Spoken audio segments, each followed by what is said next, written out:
The crisis at the southern border could get worse. A large caravan of migrants from Central America and other countries is now making its way to the U.S. Mexico border.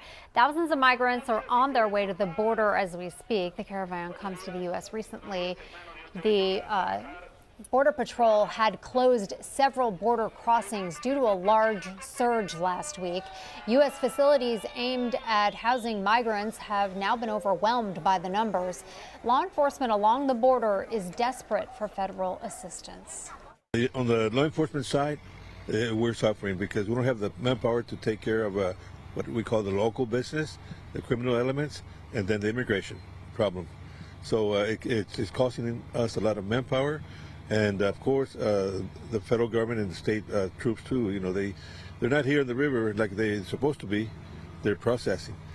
Customs and Border Protection says they need additional funding to help enforce consequences for those who cross illegally. I think we haven't passed a significant immigration bill since Reagan's second term.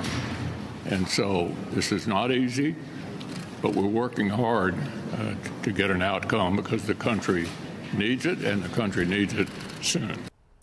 So little progress has been made on the issue this year, but now many are hoping it will be addressed by Congress in 2024. According to Congressman Tony Gonzalez, the surge of migrants is straining border communities, with residents now scrambling to find enough resources for themselves.